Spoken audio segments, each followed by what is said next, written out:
hoje, coincidentemente, estou falando sobre esse tema, eu trabalho numa iniciativa que nasceu no governo federal, que é chamada EBC, Empresa Brasil de Comunicação, mas que visa justamente construir este elemento que está faltando no nosso sistema de comunicação, né? Então, esta empresa é mantenedora de uma televisão que está nascendo, vocês não devem ter ouvido falar, presumo a maioria de vocês, mas chamada TV Brasil, tá?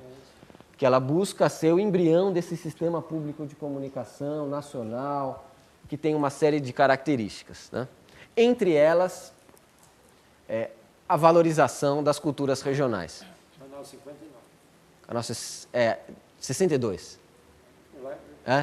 Eu pegou no 69. Você pegou no 69? Mas é satélite ou é Não, comum? É gato? GatoNet? É. Não, nada contra o GatoNet. é alto no lugar. Né? É.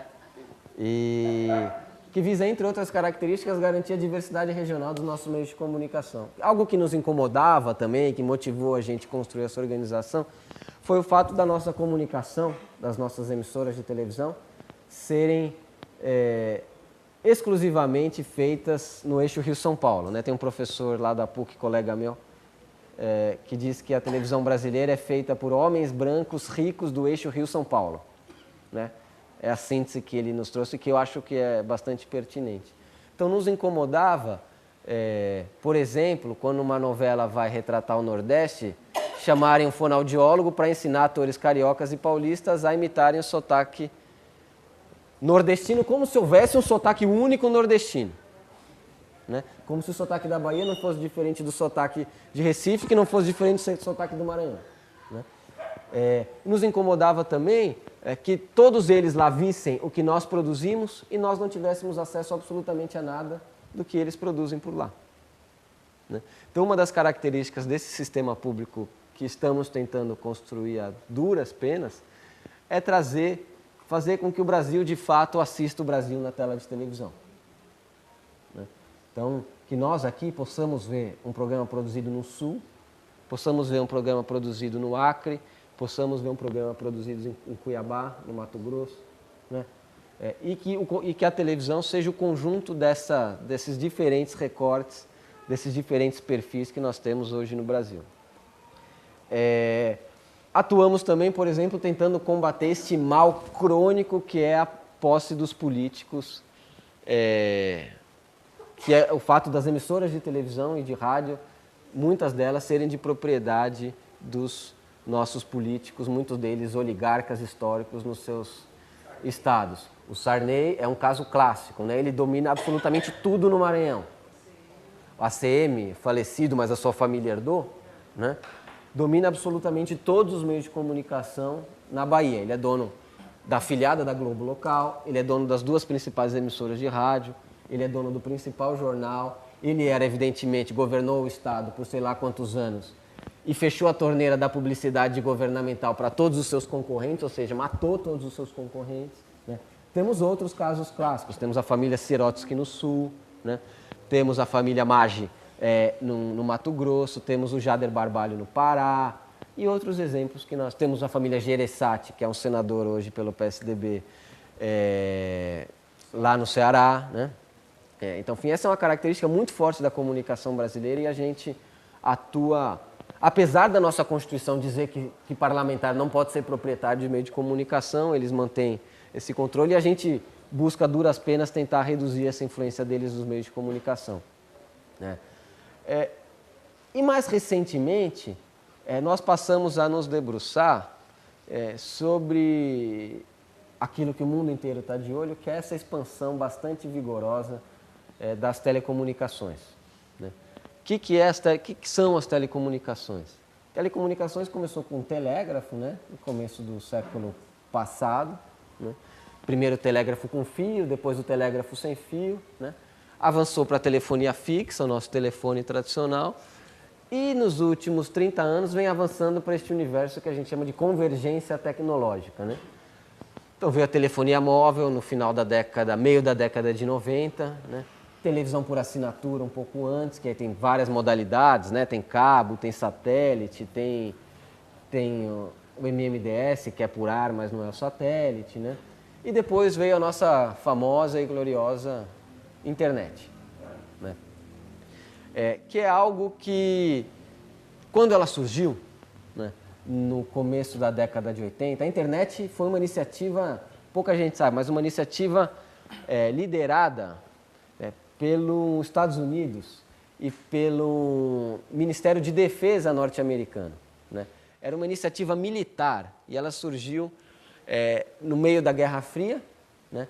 Quando os Estados Unidos tinham muito medo de sofrer um bombardeio soviético e perder de uma hora para outra todos os dados que eles tinham armazenados, né? Então, se os caras bombardearem o Pentágono e forem bem-sucedidos, nós estamos na roça porque eles vão destruir todos os dados que nós temos armazenados. Então, o que eles queriam? Construir uma rede que não tivesse um ponto único, que os dados pudessem ficar armazenados em diferentes servidores, para caso eles fossem bombardeados num determinado local, não perdessem os seus dados.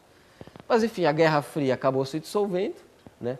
Esta rede, que era chamada de ARPANET, foi apropriada pela comunidade acadêmica, primeiro norte-americana, pelos universitários e depois mundo afora. E a partir daí começou a se desenvolver aquilo que de fato a gente chama de internet, né?